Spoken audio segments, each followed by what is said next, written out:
Hello everybody and welcome to Exceptional Family TV Behind the Scenes. Renee and I are out here in DC, Washington DC. We were asked to come to do a testimony in front of the FDA Advisory Committee. We flew in yesterday to Washington Dulles Airport and we fly out tonight. It was just an overnight stay, really quick, so we'll fly out right after the meeting. Renee and I have never done anything or been a part of anything like this before. No kind of government meeting, so it should be interesting. We were invited down here by the pharmaceutical company that makes the drug Acthar gel. That's the drug that stopped Zachary's seizures. After 6 injections, he hasn't had another one. But they found our story on YouTube and my blog posts about Zach's experience with infantile spasms or West syndrome or infantile epilepsy. It goes by all sorts of different names. And they saw that Zach had taken the ACTH drug, which stopped his seizures. So this drug has been used, I guess, for decades for infantile spasms, but it's never been FDA approved.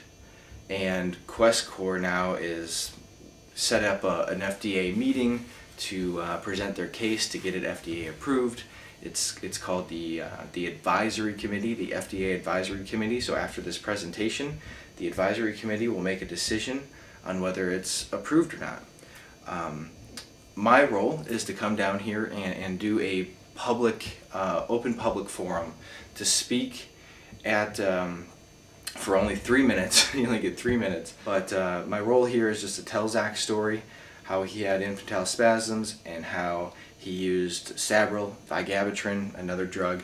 It didn't work for him, and ACTH worked, and it stopped his seizures. But it doesn't work for some kids, and we know that, but we thought the least we could do was just share Zach's story, because we're used to that. The FDA and this committee places great importance in the open public hearing process. The insights and comments provided can help the agency and this committee in their consideration of the issues before them.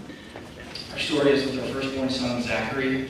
He had a complicated birth in March of 2007, and he spent 30 days in the NICU, and came home to us.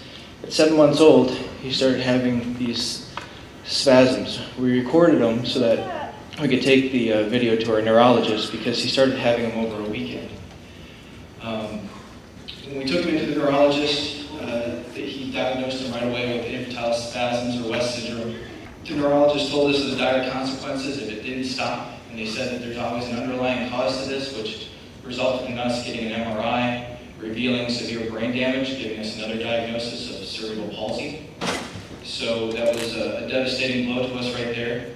The neurologist told us that we have to stop the seizures, otherwise it'll continue causing more and more brain damage, the effects of being severe cognitive delays. He recommended, it was Dr. Paul Levison of the Children's Hospital in Denver, and he recommended us take vigabatrin. We took it for 3 weeks, which basically did nothing. At the 3rd week, Dr. Levison had enough of it, and he said, well, we'll do the ACTH. We were notified of the negative side effects that could possibly happen, but we knew that the situation was already worse. I mean, with him having cerebral palsy and the brain damage getting worse and worse each time. He would have these clusters of seizures about 5 to 10 times a day, and a video like this, it lasted about 5 minutes. With the ACTH, we were admitted to the hospital. After the 6th injection, he stopped having seizures completely.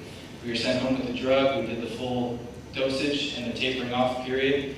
He is now 3 years old. He has never had seizures since. He is bright. He still has the effects of cerebral palsy, which affects all 4 of his limbs, but he's a smart kid, he's healthy, and he's absolutely seizure medication free. The worst side effect that he had was a significant weight gain. But being 3 years old now and being completely seizure free, that wouldn't have happened without the ACTH that we have, and he would have been worse off now than he is today. Thank you.